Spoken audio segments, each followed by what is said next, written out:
പിറ്റേ ദിവസം രാവിലെ ബിംബശുദ്ധി ക്രിയകളാണ് നടക്കുക. ഇപ്പൊ ഇന്ന് രാവിലെ ഇവിടെ ബിംബശുദ്ധി ക്രിയകളാണ് നടന്നത്. അതായത് ആ ബിംബത്തിൻ്റെതായിട്ടുള്ള എല്ലാവിധത്തിലുള്ള ഇതൊക്കെ മാലിന്യങ്ങളെല്ലാം തീർത്ത് അത് ശുദ്ധീകരിക്കുന്ന ചടങ്ങാണ്.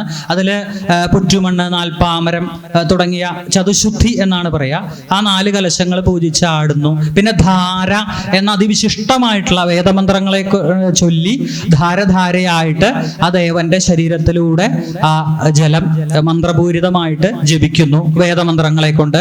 പിന്നെ ചതുശുദ്ധി, ധാര, പിന്നെ പഞ്ചഗവ്യം. അത് വളരെ വിശേഷപ്പെട്ട നമുക്കറിയാം. പശുവിൽ നിന്ന് ലഭിക്കുന്ന പല ഇതുകൊണ്ടാണ് പഞ്ചഗവ്യം പൂജിച്ച് അത് ആടുന്നു. പിന്നെ പഞ്ചകം. അതോടുകൂടി പഞ്ചകം എന്ന് പറഞ്ഞാൽ അത് ദേവന്റെ 5 തത്വങ്ങളാണത്.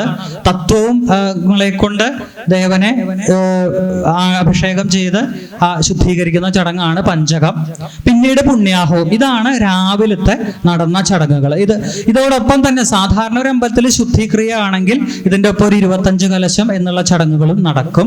ഇതാണ് കലശത്തിന്റെ ആദ്യത്തെ ദിവസമായിട്ടുള്ള ഇന്നലെയും ഇന്നുമായിട്ട് നടന്ന ചടങ്ങുകളുടെ ഒരു സംക്ഷിപ്തമായിട്ടുള്ള ഒരു വിവരണം.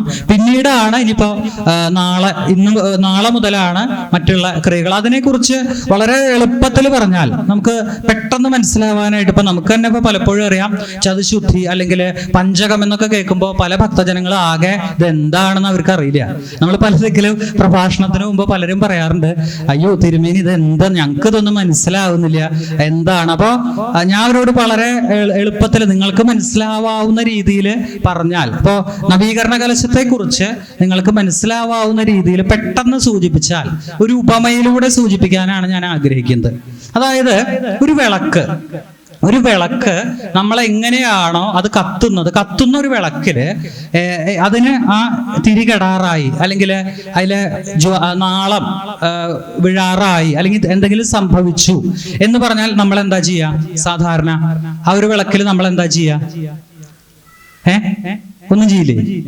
എന്താ ചെയ്യുക? അതിൽ എണ്ണ ഒഴിക്കും അല്ലെ, അല്ലെങ്കിൽ അതിനെ കെടാതെ നമ്മൾ കാക്കും. ഇതേ രീതി തന്നെയാണ് ആ ഒരു ക്ഷേത്രം. ഈ ഒരു ക്ഷേത്രത്തെ നമുക്കൊരു വിളക്കായിട്ട് സങ്കല്പിക്കാം.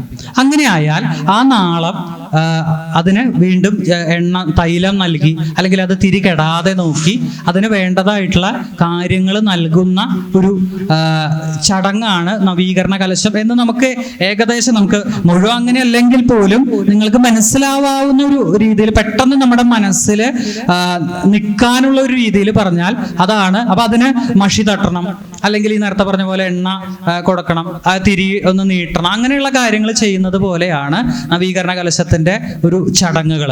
ഇനി അതും വേറൊരു രീതിയിൽ പറഞ്ഞാൽ ഇതിനെ ഒരു സർജറി ആയിട്ട് കണക്കാക്കാം. നമ്മൾ ഈ ശാസ്ത്രക്രിയ നടത്തുന്നത് പോലെ ഒരു ചടങ്ങായിട്ടാണ് നവീകരണ കലശത്തിനെ കുറിച്ച് പറഞ്ഞാൽ ആ രീതിയിൽ നമുക്ക് കണക്കാക്കാം. ആ ദേവശരീരത്തിന് വേണ്ടതായിട്ടുള്ള സർജറി അത് ആചാര്യൻ അദ്ദേഹത്തിനെ ഡോക്ടറായിട്ട് കണക്കാക്കാം. പിന്നെ കൂടെയുള്ള മറ്റുള്ളവര് അതിനുവേണ്ടി സഹായിക്കുന്ന ആളുകളായിട്ട് കണക്കാക്കി പ്രതിഷ്ഠ നടത്തുന്നതോടുകൂടി ആ ഒരു ചൈതന്യം പൂർവാധികം ശോഭിക്കുന്ന ഒരു രീതിയിലാണ് നവീകരണ കലശത്തെ നമുക്ക് മനസ്സിലാക്കാവുന്ന രീതിയിൽ പറഞ്ഞാൽ അങ്ങനെ വരാം. പിന്നെ ഈ നവീകരണ കലശത്തിന്റെ ആദ്യത്തെ ഭാഗത്ത് നേരത്തെ സൂചിപ്പിച്ച ഇപ്പൊ നേരത്തെ ഞാൻ ശുദ്ധിയെ കുറിച്ച് സൂചിപ്പിച്ചതിന്റെ ഒരു വിപുലീകരിച്ച രൂപമാണ് ശരിക്കും നവീകരണ കലശം. ഇപ്പൊ ശുദ്ധി അല്ലെങ്കിൽ നവീകരണ കലശത്തിന്റെ ഏറ്റവും ചുരുങ്ങിയ രൂപമാണ് ഒരു ക്ഷേത്രത്തിലെ ശുദ്ധി എന്നും പറയാനായിട്ട് സാധിക്കും. അപ്പോ ഇതാണ് ഇതിന്റെ ഇനി വളരെ ചുരുക്കത്തിൽ ഞാൻ അവസാനിപ്പിക്കാം.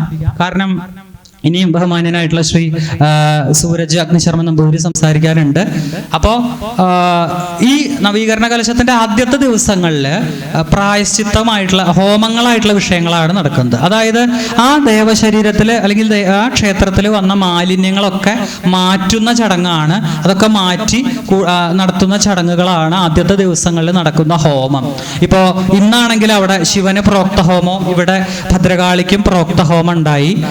പിന്നെ പ്രായശ്ചിത്ത ഹോമങ്ങൾ ഉണ്ടാവും.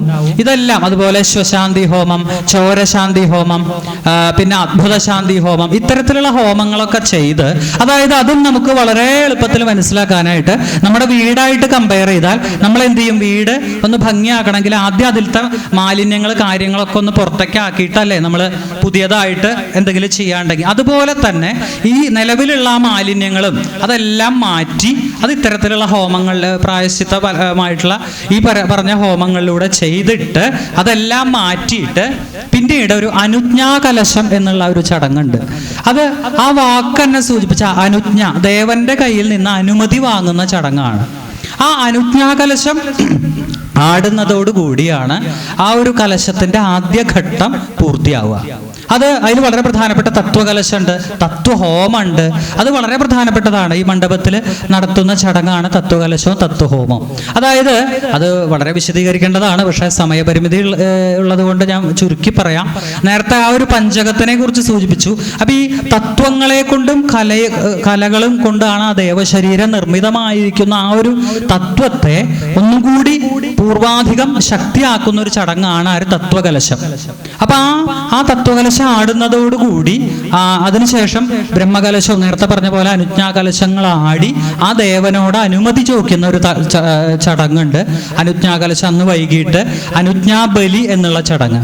അതായത് ഈ കലശങ്ങളൊക്കെ ആടിയിരിക്കുന്ന ഭഗവാനോട് ഞാൻ നാളെ മുതൽ പ്രധാനപ്പെട്ട ക്രിയകൾ തുടങ്ങുകയാണ്. അതായത് സംഹാര തത്വം, അത് ആ സംഹാരത്തിന്റെ ദിവസം, പിറ്റേ ദിവസം പ്രതിഷ്ഠ. അപ്പൊ ആചാര്യനും പരിവാരങ്ങളും ആ ദേവനോട് അനുമതി ചോദിക്കുകയാണ്, ഭഗവാനെ ഈ ഇത്തരത്തിലുള്ള ചടങ്ങ് നടത്താനായിട്ട് അങ്ങയുടെ അനുമതി തരണേ എന്ന്. അതിനൊരു പ്രാർത്ഥനയൊക്കെ ഉണ്ട്. അനുജ്ഞാബലി എന്നുള്ള ചടങ്ങില് ശൃണ്വന്തു ദേവത എന്ന് തുടങ്ങിയ ഒരു പ്രാർത്ഥനയൊക്കെ ഉണ്ട്. അത് ആ ഒരു സമയത്ത് വിശദമായിട്ട് പറയാം.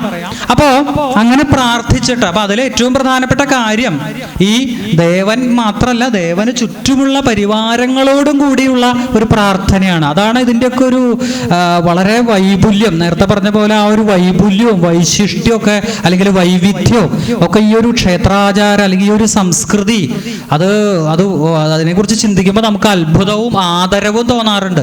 ആ ഒരു പൂർവ്വസൂരികൾ എത്ര ഭംഗിയായിട്ടാണ് ഈ ഒരു സംസ്കാരം ഇത് വെച്ചിരിക്കുന്നതെന്ന് തോന്നുമ്പോൾ തീർച്ചയായിട്ടും ഈ ഒരു ഇതൊക്കെ ചെയ്യാനോ അല്ലെങ്കിൽ ഇതിലൊക്കെ പങ്കെടുക്കാനോ സാധിച്ചതിൽ എത്രയോ വളരെ എന്താ പറയുക, നമ്മൾ അനുഗ്രഹീതനായിട്ട് പലപ്പോഴും തോന്നാറുണ്ട്. അപ്പോൾ അത്തരത്തിലുള്ള അനുമതി ചോദിക്കുന്ന ചടങ്ങുകളുണ്ട്. പിന്നീടാണ് പിറ്റേ ദിവസം മുതൽ സംഹാര തത്വവും പ്രതിഷ്ഠയും തുടങ്ങിയ ആ അടുത്ത ഘട്ടം ആരംഭിക്കുക എന്ന് പറയാം.